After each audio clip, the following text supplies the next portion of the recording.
Hello दोस्तों, आप सभी का स्वागत है आपके अपने चैनल जिसे बस मैंने अपना नाम दिया है शैलेंद्र श्रीवास्तव, जहां पर हम लोग साइबर सिक्योरिटी से जुड़े बहुत से टॉपिक्स और साथ ही साथ CISM सर्टिफिकेट के टॉपिक भी खूब डिटेल में समझते हैं। तो दोस्तों, मेरा नाम है शैलेंद्र श्रीवास्तव और मैंने साइबर सिक्योरिटी की दुनिया में कई सारे सर्टिफिकेट अर्न किए हैं। जैसे मैं CISSP सर्टिफाइड हूँ, मैं CISM, CDPSE, CCS के ISO और ऐसे बहुत सारे सर्टिफिकेट मैंने अर्न किए हैं। दोस्तों, क्या आपको पता है कि साइबर सिक्योरिटी में लीगल, रेगुलेटरी और कॉन्ट्रेक्चुअल रिक्वायरमेंट कितना जरूरी होता है? अगर इसका पालन ना किया जाए तो ऑर्गेनाइजेशन को लीगल ट्रबल और फाइनेंशियल लॉस झेलना पड़ सकते हैं। क्या आपको पता है कि आपकी कंपनी GDPR, HIPAA और PCI DSS जैसी कंप्लायंस को फॉलो करती है और ये क्या होते हैं? तो चलिए आज के इस वीडियो में हम लोग समझते हैं साइबर सिक्योरिटी में लीगल, रेगुलेटरी और कॉन्ट्रेक्चुअल रिक्वायरमेंट की जरूरत क्या होती है। यह कंसेप्ट बहुत जरूरी है क्योंकि एक ऑर्गेनाइजेशन को सिक्योरिटी पॉलिसी बनाते समय लॉज और रेगुलेशन को ध्यान में रखना होता है। अगर गलती से कंप्लायंस को इग्नोर कर दिया जाए तो बहुत बड़ा फाइन, लीगल एक्शन और डेटा ब्रीच हो सकता है। लीगल रिक्वायरमेंट यानी कानूनी आवश्यकताएं क्या होती हैं? हर देश की अलग अलग लॉज होते हैं जो डेटा प्रोटेक्शन और सिक्योरिटी को गवर्न करते हैं। एग्जाम्पल GDPR यानी जनरल डेटा प्रोटेक्शन रेगुलेशन। यह यूरोपियन यूनियन का लॉ है जो यूजर डेटा की सुरक्षा सुनिश्चित करता है।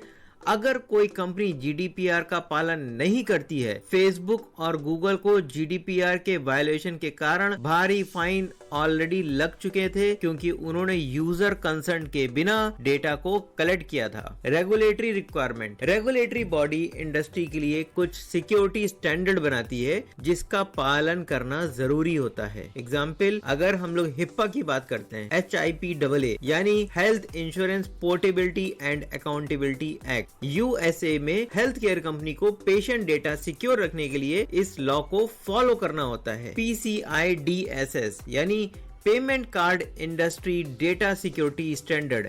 यह फाइनेंशियल ट्रांजैक्शन की सिक्योरिटी के लिए होता है जिससे credit card, debit card fraud से बचा जा सके। एग्जाम्पल, अगर कोई बैंक PCI DSS का पालन नहीं करता है और किसी कस्टमर का कार्ड डेटा लीक हो जाता है तो उस बैंक को भारी जुर्माना और लीगल एक्शन का सामना करना पड़ सकता है। Contractual requirement. ऑर्गेनाइजेशन अक्सर वेंडर और थर्ड पार्टी के साथ कॉन्ट्रैक्ट बनाती है जिसमें सिक्योरिटी क्लॉज होते हैं। एग्जाम्पल, नॉन डिस्क्लोजर एग्रीमेंट यानी NDA। यह इंश्योर करता है कि कोई भी एम्प्लॉय या वेंडर सेंसिटिव डेटा किसी और को शेयर ना करे। Service level agreement SLA। यह डिफाइन करता है कि कोई service provider security related requirement को कैसे फुलफिल करेगा। एग्जाम्पल, अगर कोई क्लाउड सर्विस प्रोवाइडर SLA में बताए गए सिक्योरिटी मेजर्स फॉलो नहीं करता है और डेटा ब्रीच होता है तो क्लाइंट कंपनी उस पर लीगल एक्शन ले सकती है। Global compliance challenges. अलग अलग देशों में डेटा सिक्योरिटी से जुड़े लॉज होते हैं। अलग अलग देशों में डेटा सिक्योरिटी से जुड़े लॉज होते हैं। कई बार एक कंट्री में लीगल चीजें दूसरी कंट्री में इलीगल हो सकती हैं।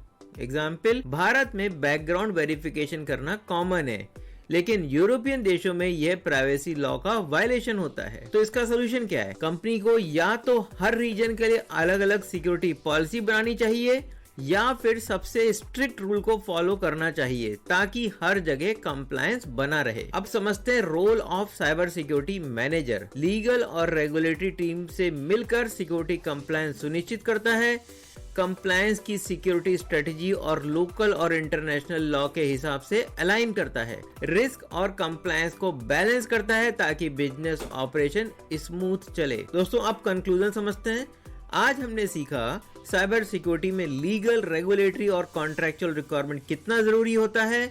अगर इसका पालन ना किया जाए तो ऑर्गेनाइजेशन में लीगल ट्रबल और फाइनेंशियल लॉस को झेलना पड़ सकता है। क्या आपकी कंपनी GDPR, HIPAA या PCI DSS जैसी कंप्लायंस को फॉलो करती है?